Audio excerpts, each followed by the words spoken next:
Today, the 6th, there is one more thing I have to do, which is the record keeping. Now, let me try to show you briefly how my record keeping is. So this is my book. This is from Sadhguru. Sadhguru is a travel and tour company. You should check them out if you're in Ghana. Very good travel and tour company. So over here, so this is a little breeding program calculation I did, right? This is a very intensive one, and this intensive is a 45-day one where you can see basically six kids. I'm just averaging on 6 kids, so 1 2 3 4 5 6 7 8, where the intensive one, the rabbit will deliver 8 times in a calendar year. That is not the one I'm going with though. It's something I'm trying to like get my head around and try to find a better ground for myself. And so typically this is Beatrice, right? And so you can see doe 1, but the name is Beatrice, and then the color scheme is all white. Now breeding date 30th January 2002, and then littered on 2nd March 2022. And then for me, because I'm always awake and I see what time they give birth, I always list the timings also, right? And the number of litters, 6 kids, and they are all live till now, right? And so I bred it with a male from Jonathan's farm. You know, Jonathan, the guy who built a cage for me, right? So on the 23rd March 2022, I checked them again. That is about 2 or 3 weeks away. I think 3 weeks. All 6 kids are alive and very well. And then I noted also here that this doe is a good doe for breeding. So kids are currently 3 weeks old and are ready they are already out of the nest box and eating grass as well as pellets. You get it? So right now I'm just noting everything down, and then I also updated that nest box was taken out on the 20th day after birth. So I didn't take the nest box exactly on a 3-week mark. I took it out 20 days, like a day earlier than 3 weeks. So this is basically what I do. And for some of them, like this one, it's more detailed on the first birth already. You know, I write the name, the date, just the same way, when the birth happened, the number of times the back crossed it successfully, and then on the 25th of March 4 kids were successfully littered. Doe was able to prep nesting area outside the litter box and cleaned babies in a good way with no casualties. You get it? All kids were transferred back into the litter box for safety. Mother has adjusted to the new situation. You got it? Because it gave birth on the just outside the litter box, and I transferred back, so it adjusted and did everything correctly, right? And then on the 27th, you give it on 25th. 2 days later, I had to foster all the kids to AK, another female here, and I did that around 7 a.m. in the morning, and then I bred it immediately. So you see, that is the female's name, Yala. I bred it with the giant on the same 27th, and then I wrote over here rebreeding attempt, breeding date. I wrote the date between 7:20 a.m. to 7:40, and then the male I bred with is the giant, and they had 6 successful attempts. So that is basically what I do when it comes to the females over here. I just try to document as much as possible as I can. So everybody has like their, you can see doe 2, you see doe 3 over here, and then you also have doe 4 over here. So doe 4 is the one that has delivered now, and so I will fill in these blanks right here. But doe 5 also delivered yesterday, so I'm gonna do this one. Let me do it with you guys, so maybe you have a take on everything that is going on. So 6th April 2022. So I woke up typically at 3:30 to come and check, and there was no birth, and so I know it delivered, let's say from 4 a.m., you know, right to 6 when I came up, you know, 6 in the morning. So that is the time frame. I know it's a morning baby type of thing. And the number of kids, 4 kids, you know, and then my update will be that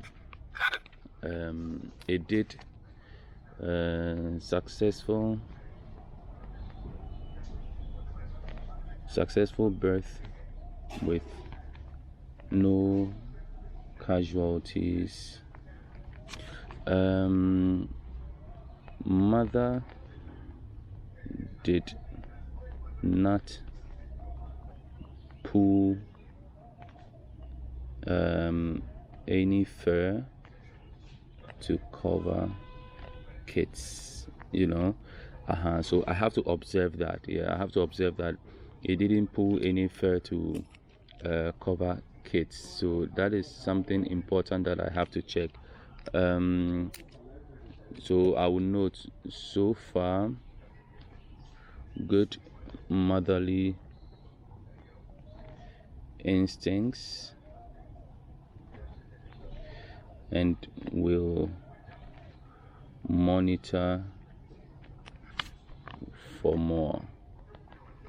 That is it. I usually don't write the color schemes and all that.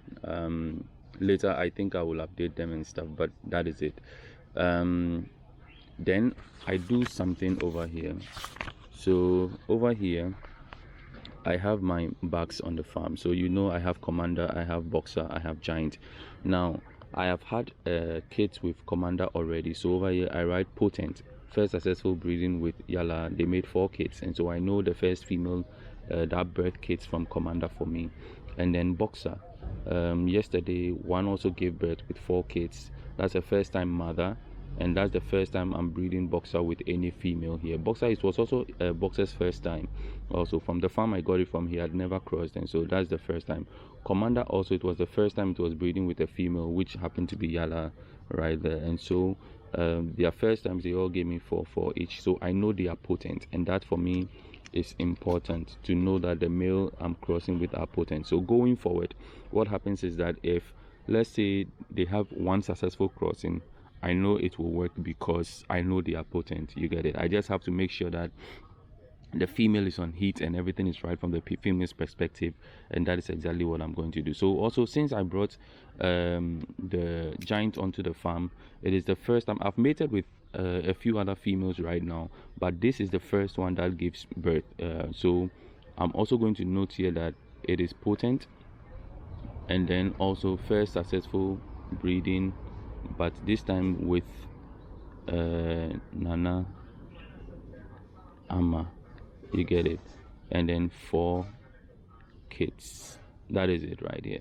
That is it right here. So right now I know all my male are potent. They are all checked in. You get it? And so this is what I just do basically to keep notes on everything. Everybody has a different system, but I will talk to more experienced farmers to get how they keep their records and all that stuff, so I can give you like a comprehensive one, because there are some farmers. There's one farmer I'll try to get to, Farmer Brown, so that I ask him deliberate questions on proper management systems in place, and I'll talk to other farmers as well. I'll do also with the animals husbandry to see how they keep records and proper management systems and things, so that we can have a clue on a lot of different things as well. But so far this is how I do it, and I hope you learn something from it. Let me know what you do, what you add over there, and for people to know exactly what my rabbits are. Commander is like the white male, you get it. Boxer is like the ash, which is like the chinchilla, and then you have the Giant with the bush mix male. That is how I note all of them. And so when you go to the female, white and brown, I indicate always ash and white. You get that kind of stuff. And so this is what I do basically. So everyone has a different technique which they keep records. That is how I do mine, and I try to do it as possible as I can. Keep more details. There are things I can remember, but there are also things I will forget. So you basically write the things you can remember that will trigger other things, also other events that happen within the line, and then you keep them, so that anytime you pull a folder on or you open a page on, in this case I open a cage on a rabbit, I know specifically what went into it. You get it? So that is just basically it. My name is Modine. Thank you for watching, and stay blessed, stay healthy, and continue growing. Let's grow together. Let me know what troubles you're going through, what successes you're chugging on your farm, and if you want me to come to your farm so that we have a discussion, I don't mind. It's not only limited to rabbits. If you're doing snail farming, I would want to come talk to you. If you're raising goats, cattle, I would want to come talk to you so that we see the various livestock and what is going on. Whatever it is that you're raising, let me know. If you're doing something great, you want farmers to know, let me know. I'll come to your farm and then we'll have a chit chat about it so that others can learn and know which direction they are going to. My name is Modine. This is Rabbit and More. Thank you for watching. Peace out.